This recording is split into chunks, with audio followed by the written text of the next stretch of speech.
Thank you for staying with us. You're still watching The Breakfast on Plus TV Africa. Ascsn threatens strike over unpaid arrears and welfare issues. The Association of Senior Civil Servants of Nigeria, Ascsn, has issued a 21-day ultimatum to the Federal Ministry of Education, warning of industrial action across unity schools if welfare issues are not addressed.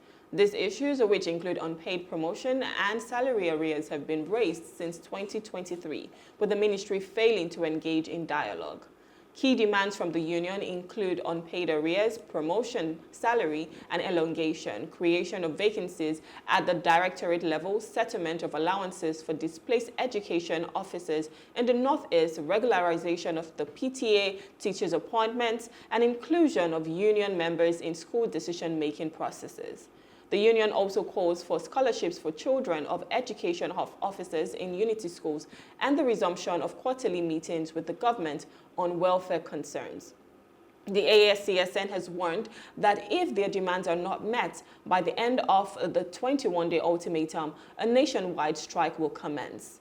The Ministry of Education has not responded to the union's request at this time of the report. Joining us this morning is Dr. Oludare Akinlaja. He's the managing partner, OAR&D Company. Good morning, sir. Thank you for joining us. Good morning. Thanks for having me.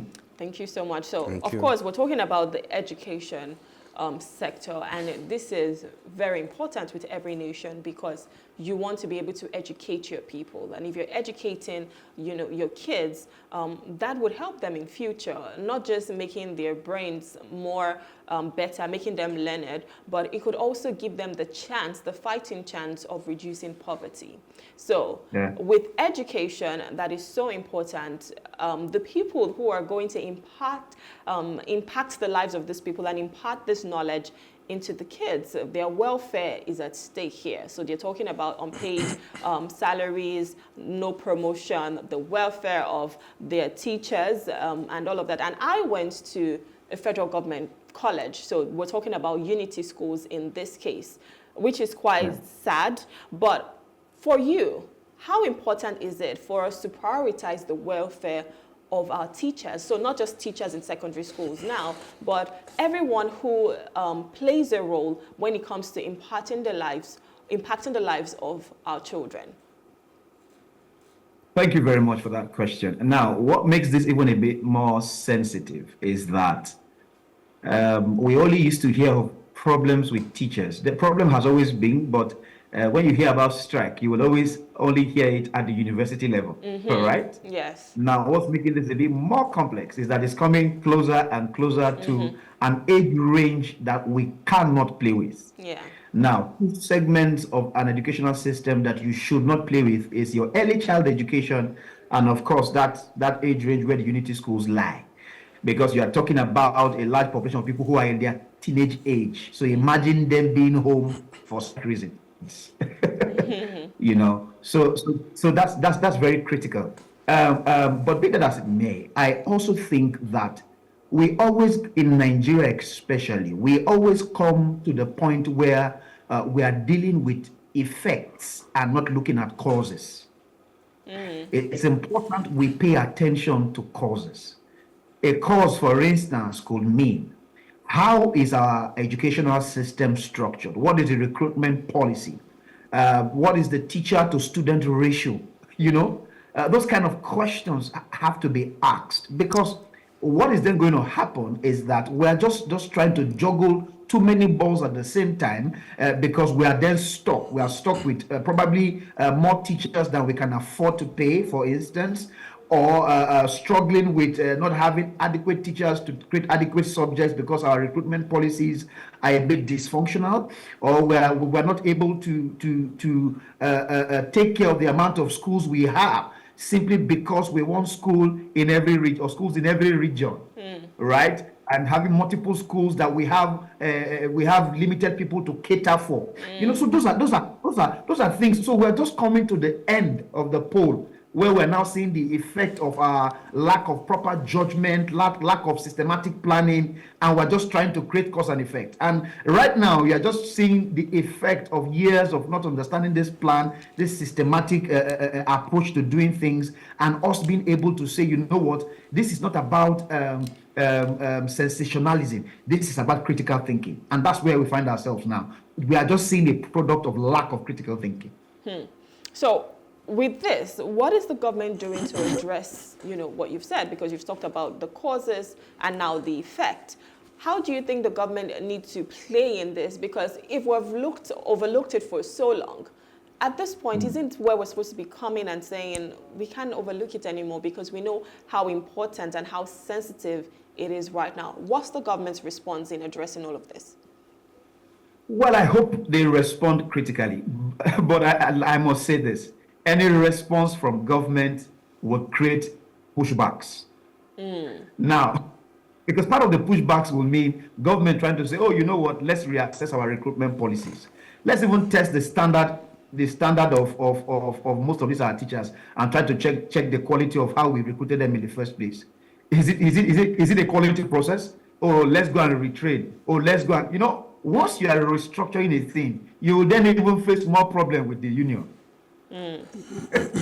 So the government needs to say to itself is to see it as we're in crisis mode.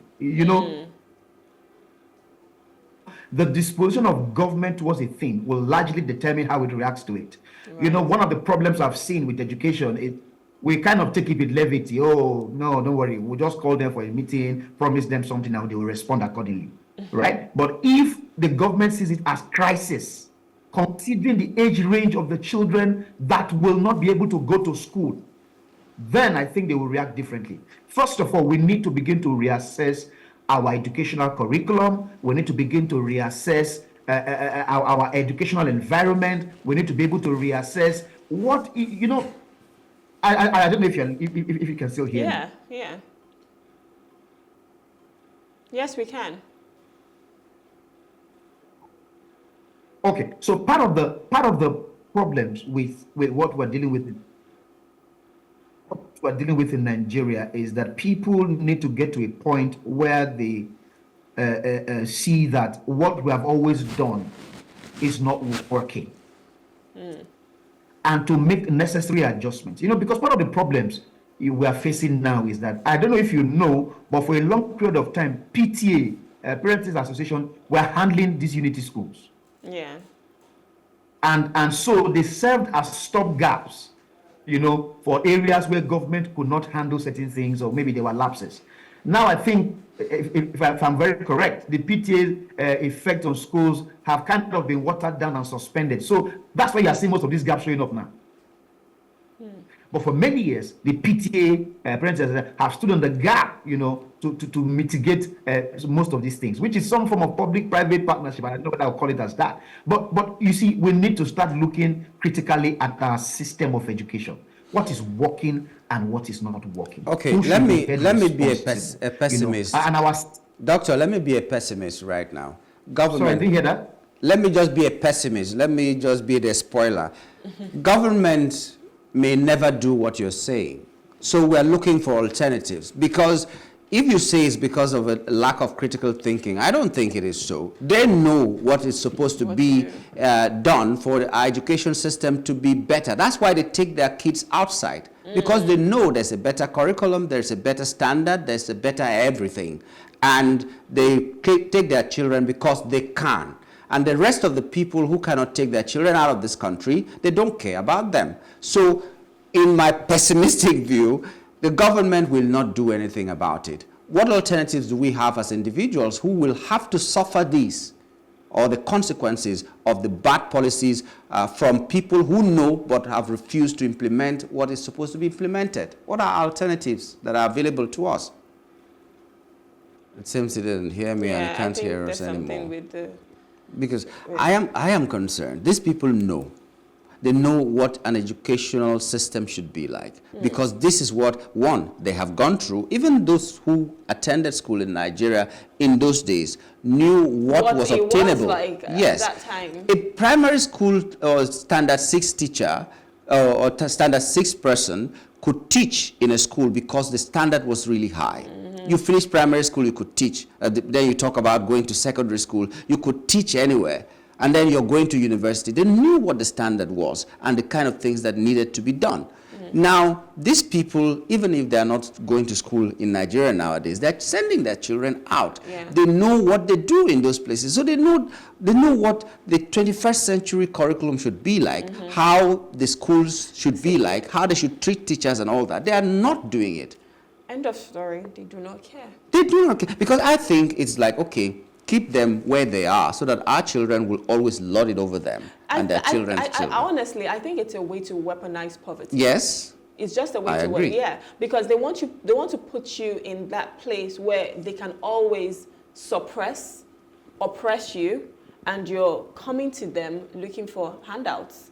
So if they know that, you know, you have a fighting chance, just like how I started, you have a fighting chance through education to be able to eradicate poverty or bring yourself and your family out of poverty, they do not want that for you. Because when you're more knowledgeable, you know right and wrong. You know what is attainable. You know what you would expect from your government. So in a way, you might start to challenge them. You might start to challenge their policies because you've been able to read and write. You've been able to see things that have happened in other countries. And you know what is even unfortunate? If something like this was to happen in the UK or in the US, I'm sure they would have called a meeting. I'm sure they're like literally on crisis mode, like all of them, all the stakeholders, they're sitting down, what can we do? Why can't we even have free education in Nigeria for our kids? I'm not saying let's go as far as tertiary education, but for primary and secondary Even then, school, there are universities in Nigeria or countries in Nigeria where they pay you to go to school. Why somewhere in can't South we have Africa. free education? There are countries that subsidize the education for their people. For instance, in the UK, if you are a local student, you pay a certain amount of money. If you're an international student, you're paying ×3 of that amount. But in Nigeria, it is not the case. Instead, these people are just trying to weaponize poverty. That's the only thing I can say. And I was going to ask, the fact that they are not paying, you know, the salaries of these workers and treating their welfare as priorities, could it be because of budget constraints? Because, of course, if we look at our budget, education isn't that high. So is it budget constraint or is it just mismanagement as a whole? It's not budget constraints. Let me give you an example. Today on the papers, it was that Ondo State has given jumbo amount of money to lawmakers even when the people were groaning.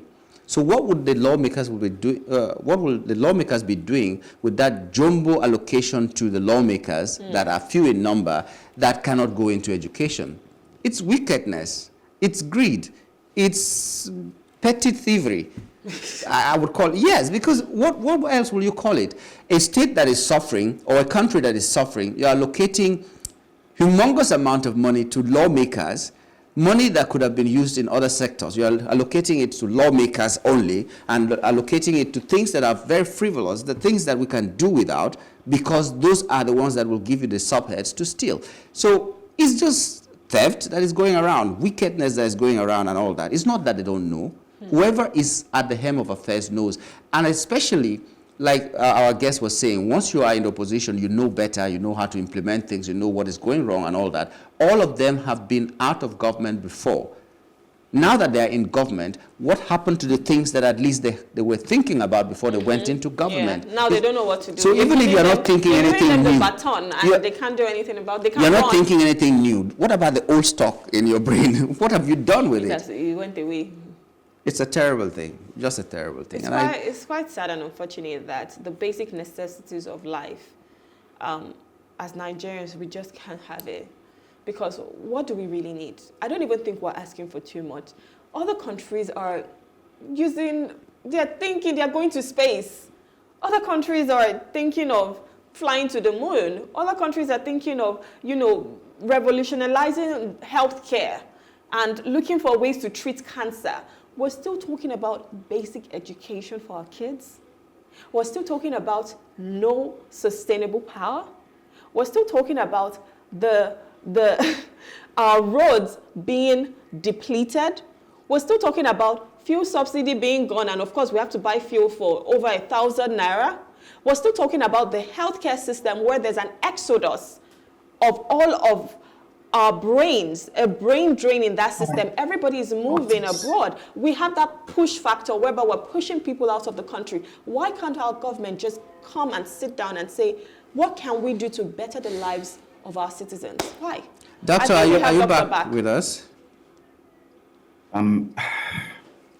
Let's just get your final take and what you feel can be done. The question I was asking was, what are the alternatives before us? Because these people know what should be done. They have refused to do it because they have the wherewithal to send their kids outside. So who will lead the fight for a revolution in the education sector?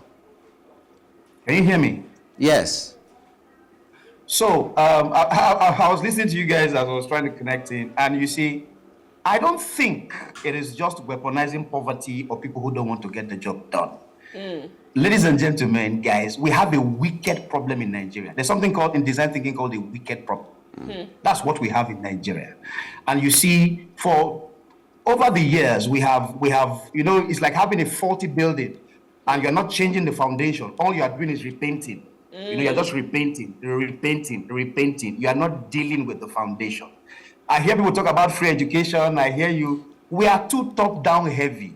How do you want to do free education? Where do you want to start from? All right. So you see, even our system of government itself is a challenge to education and how education is administered. You must understand that the countries you are comparing with, their style and system of government allows for the kind of administration they have. So if you allow for a different kind of administration, you will have a different kind of functionality. Take, for instance, some state schools in Nigeria are even performing better than federal schools because states have taken over. And now they have probably increased school fees and they are now directly interested in what comes out of those schools. I don't want to mention a state government here, but many years ago, their state universities used to be one of the worst, always fighting, always quarreling. The state government took it over, increased the fees, and started to invest in the educational system. We can see a change and a shift in the happenings in that school. So how we are administered as a country and as a nation will affect a lot of things. For instance, guys, how can your primary school education be under a local government who you are not giving funds to?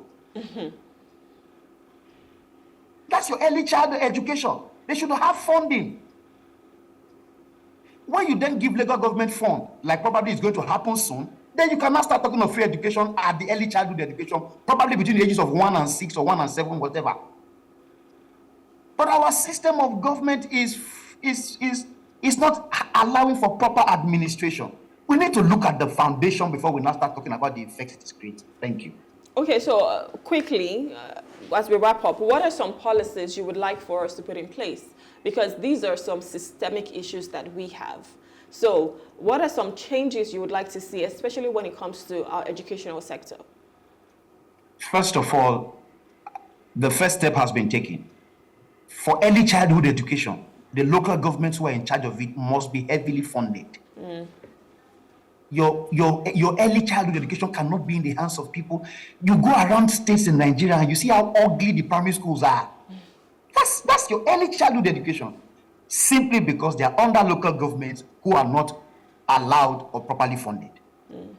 Now there's a shift in policy. We hope to then begin to see changes in our primary school education because local governments can no longer complain that they don't have funding now.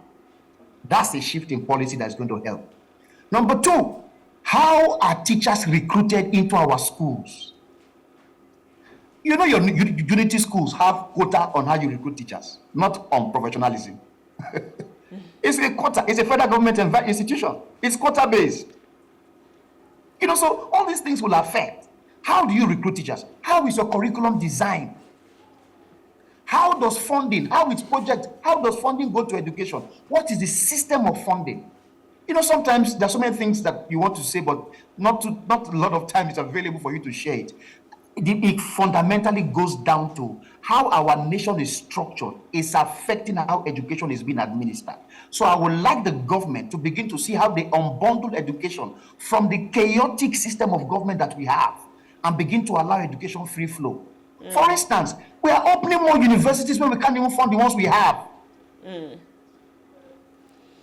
So there's so much in it. So and if you're looking at education in isolation from how the nation and your system of government is structured, then we will not be looking at the cost. The cost is how we are structured as a people, what determines who is responsible for what determines how teachers are recruited, how teachers are trained, Sir. how the educational system is administered. It is the foundation for everything. Until we unbundle that foundational process of how it is administered, we are not ready for the transformation. Well, I hope that we start to look at that.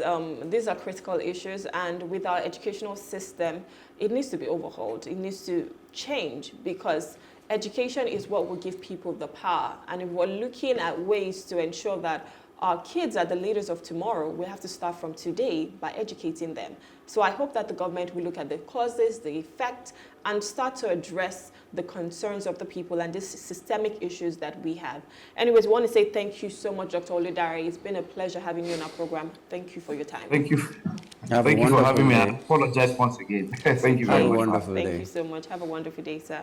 All right, so we've been speaking with Dr. Oludare Akinlaja. He's the managing partner, OAR&D Company. And we've just been looking at the fact that Ascsn obviously have threatened strike over unpaid salaries and their welfare issues.